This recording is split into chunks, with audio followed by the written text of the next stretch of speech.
मोदी सरकार ना जाने किन वजहों से ऐसे तमाम मुद्दों पर या तो डर के या दब के वो बात नहीं कहती है जो भारत जैसे बड़े राष्ट्र के प्रधानमंत्री को, उसकी सरकार को कहना चाहिए। आज बात वेनेजुला की। वेनेजुला में जो हुआ वो किसी लोकतंत्र बचाओ मिशन की कहानी नहीं है, ना ही ये कोई पारंपरिक सैन्य हमला है। ये एक सटीक, खामोश और खतरनाक ऑपरेशन है जिसका मकसद सत्ता पर कब्जा नहीं बल्कि एक चुने हुए राष्ट्रपति को अगवा करके मोहर बनाना है। जी हाँ, स्पेनिश पत्रकार लोतारो रिवेरा की ज़मीनी रिपोर्ट बताती है कि ट्रंप प्रशासन के पास फिलहाल ना तो वेनेजुला पर राजनीतिक नियंत्रण है, ना सैन्य और ना ही क्षेत्रीय वर्चस्व। काराकास पर ना कोई व्यापक हमला हुआ है, ना सड़क पर विद्रोह, ना सेना में बगावत। हुआ सिर्फ इतना कि सैन्य हमलों की आड़ में एक ऑपरेशन चलाया गया जिसे साम्राज्यवादी शब्दावली में एक्सट्रैक्शन कहा जाता है, यानी राष्ट्रपति निकोलस माडुरो को उठाकर सौदेबाजी की चिप बनाना। लेकिन यह दांव अभी कामयाब नहीं हुआ है। वेनेजुला की राजधानी काराकस और देश के ज्यादातर हिस्सों पर अब भी राज्य के वफादार बलों का नियंत्रण है। ना 2014 जैसी हिंसा, ना 2017 जैसे दंगे और ना 2002 जैसा तख्ता पलट। सड़कों पर अगर कोई है तो वो है चावेज समर्थक राज्य के पक्ष में। यही वजह है कि ट्रंप ने किसी नई वैध सरकार की घोषणा नहीं की और ना ही अपनी पसंदीदा नेता मारिया कोरिना मचाडो को सत्ता सौंपी, बल्कि ये कहा कि फिलहाल अमेरिका ही संक्रमण संभालेगा, यानी साफ संकेत। लक्ष्य लोकतंत्र नहीं, लक्ष्य है तेल, संसाधन और भू राजनीतिक नियंत्रण। यह हमला अचानक नहीं हुआ, इसके संकेत महीनों से थे, लेकिन दुनिया ने अनदेखा किया। आज सवाल सिर्फ वेनेजुला का नहीं, सवाल पूरे लैटिन अमेरिका का है और उन तमाम देशों का भी है जिन पर अगली तलवार लटक रही है, क्योंकि ये जंग ना ड्रग्स के खिलाफ है, ना आतंक के, बल्कि खुली बेशर्म साम्राज्यवादी राजनीति की वापसी है और इस गूंज दुनिया भर में सुनी जा रही है। अमेरिका वेनेजुला पर हमला क्यों कर रहा है, इसकी असली वजह अगर आपको समझना है तो 1974 में हेनरी किसिंजर द्वारा सऊदी अरब के साथ किए गए एक समझौते तक जाती है। और आज हम आपको समझा रहे हैं कि ये मामला ड्रग्स, सुनिएगा बहुत इंपॉर्टेंट बात हम कहने जा रहे हैं, ये समझने की कोशिश कीजिए कि ये मामला ड्रग्स, आतंकवाद या लोकतंत्र का नहीं है। ये खुद अमेरिकी डॉलर के अस्तित्व से जुड़ा है।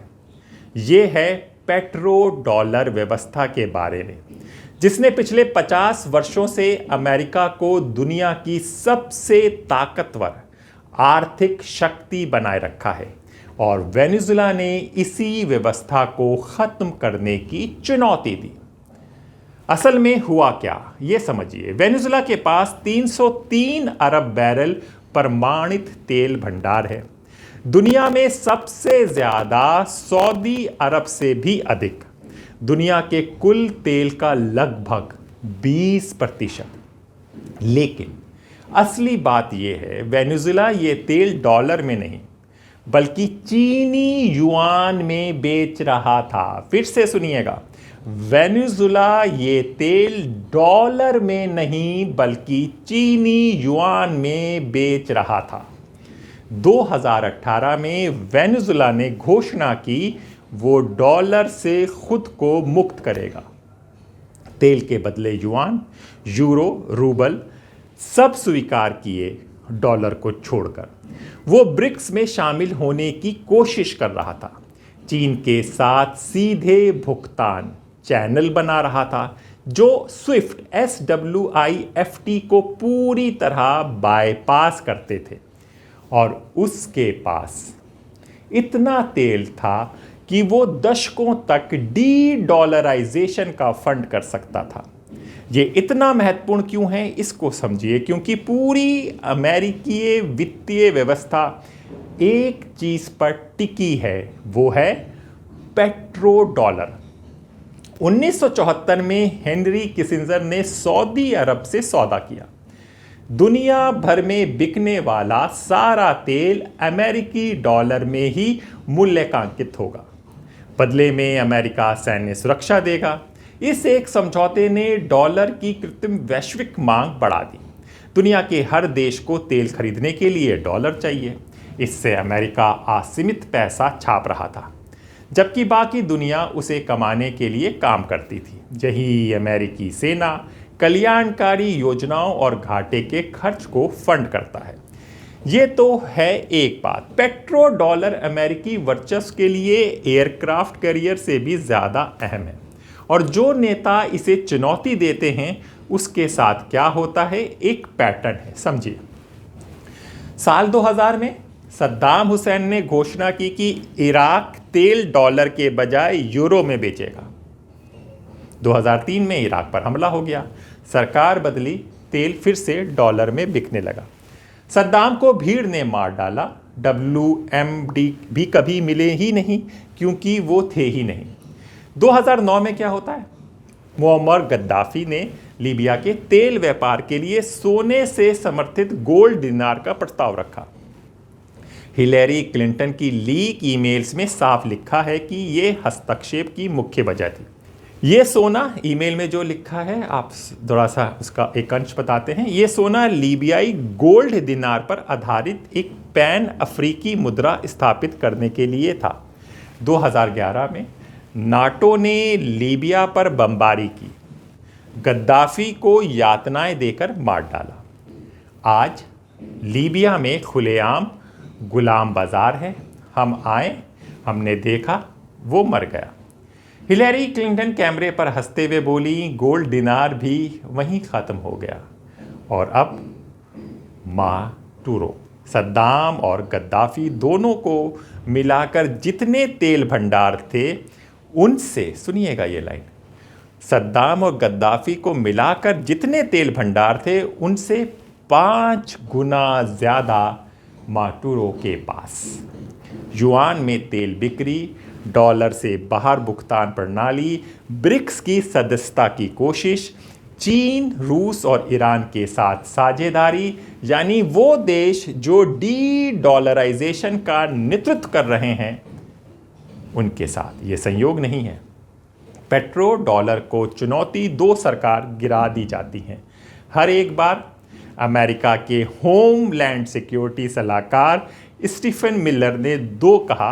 हफ्ते पहले खुलेआम कहा, वो सुनिए, अमेरिकी पसीने, बुद्धिमत्ता और मेहनत ने वेनेजुएला का तेल उद्योग बनाया। उसका राष्ट्रीयकरण अमेरिकी संपत्ति के इतिहास की सबसे बड़ी चोरी है।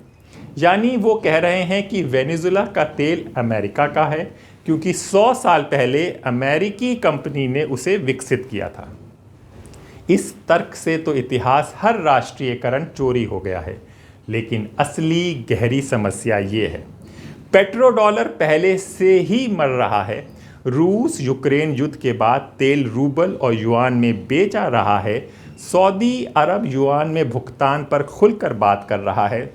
ईरान सालों से गैर डॉलर व्यापार कर रहा है। चीन ने चिप्स बनाया स्विफ्ट का विकल्प, जिससे 185 देशों के पास 4800 बैंक जुड़े। ब्रिक्स डॉलर को बाईपास करने वाली भुगतान प्रणाली बना रहा है। एमब्रिज प्रोजेक्ट्स केंद्रीय बैंकों को स्थानीय मुद्राओं से तुरंत लेन देन की सुविधा देता है।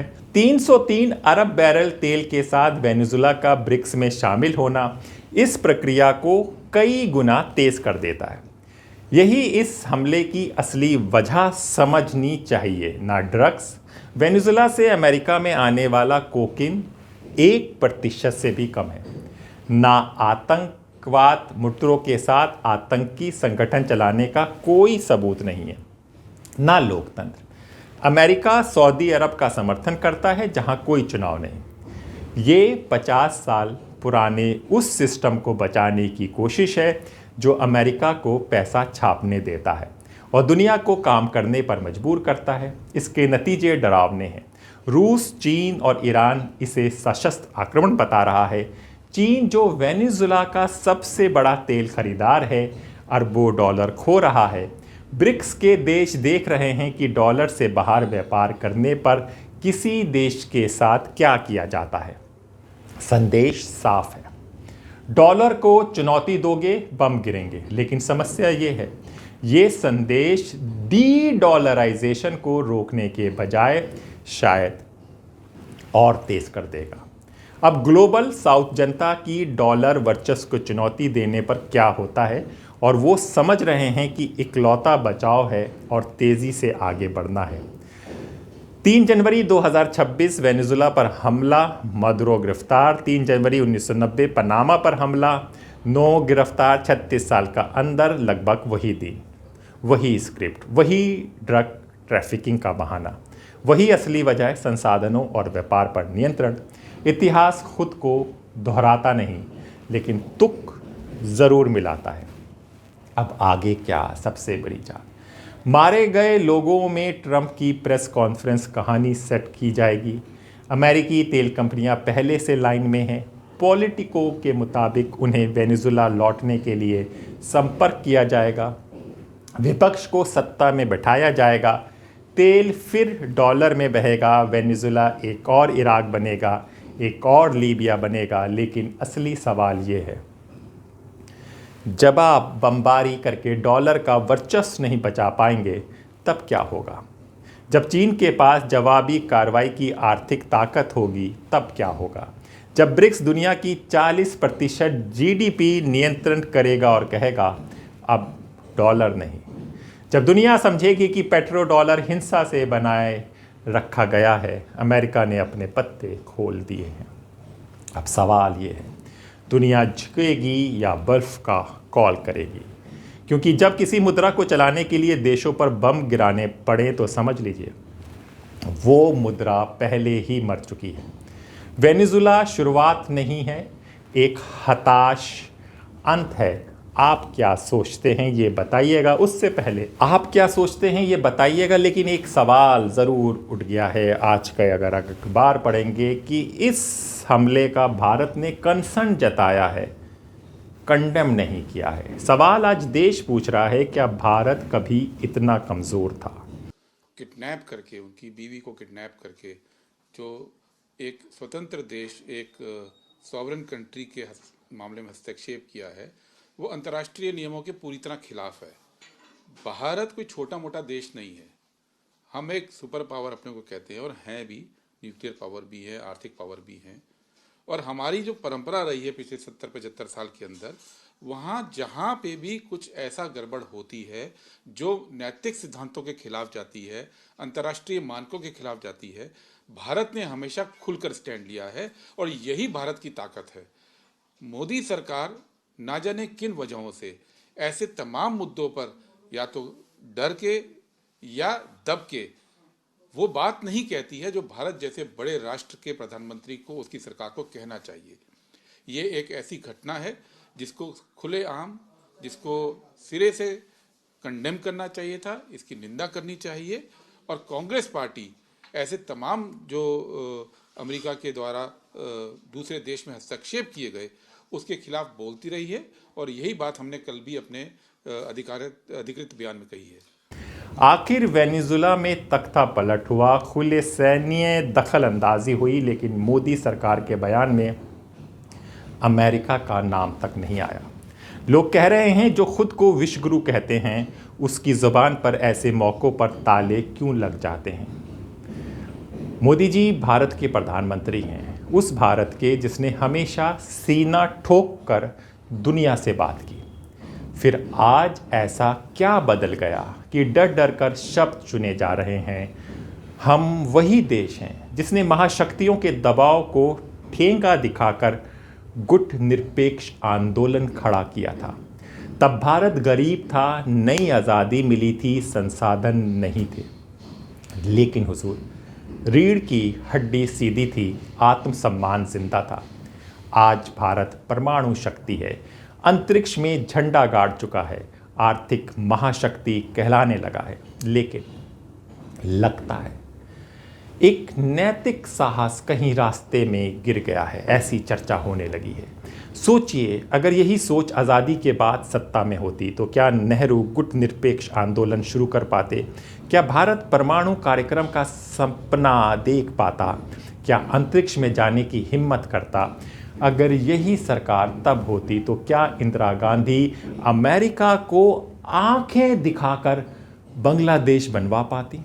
याद कीजिए, सोवियत संघ टूटने के बाद जब अमेरिका ने सुपर कंप्यूटर और क्रायोजेनिक तकनीक पर बैन लगाया, तब नरसिम्हा राव झुके नहीं। उन्होंने कहा, हम खुद बनाएंगे, और भारत ने बनाकर दिखाया।